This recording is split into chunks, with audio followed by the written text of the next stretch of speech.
It's been low-scoring affairs between the Rangers and Hurricanes, and a big reason why has been the play of Igor Shesterkin. Save percentages of .923, .952, and .977 in 3 games. The Canes, as you can see at the bottom, they can't win on the road. I would also say if the Rangers get their scoring going, this might be their series to lose with the way Igor's playing.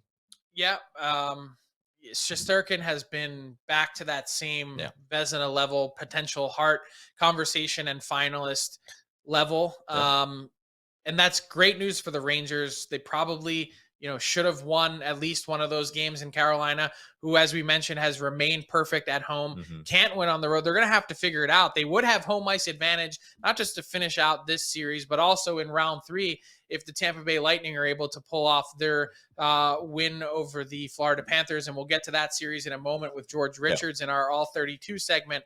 But to see the Rangers and where they're at, the interesting part is they could use still more from their stars.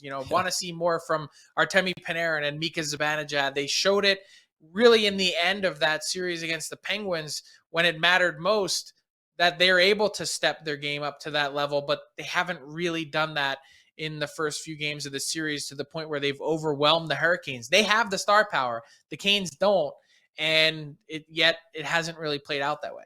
And if you're the Canes, I mean, if you want to be optimistic about them, you could sit there and say, hey, we're up 2-1 in the series, and Shesterkin has been unbelievable. And if you look back to what he did in round 1, he started slow and then got hot. If I'm a Canes fan, maybe I'm saying, hey, let's just keep with the same thing here. Eventually, we will grind down this team. And you mentioned the Rangers stars being quiet.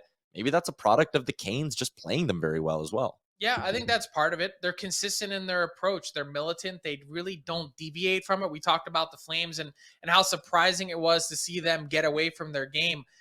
We haven't seen that yet from the Canes, which is probably a really good sign for Rod Brind'Amour. Yeah, they're coached very well. That's an interesting comparison between them and Calgary as well, because, this Carolina team, they've been consistent over the last few years, right? It's always kind of the same game night after night, and it's interesting. The Rangers need more from their stars. For the Canes, you're probably looking for someone lower in that lineup. Like you got from Max Domi in Game 7 against Boston, you're going to need an unsung hero at some point. That's usually the way it goes for them. Yeah, I love that Domi acquisition, by the way, getting him for basically free $99 at $2.59 of the deadline.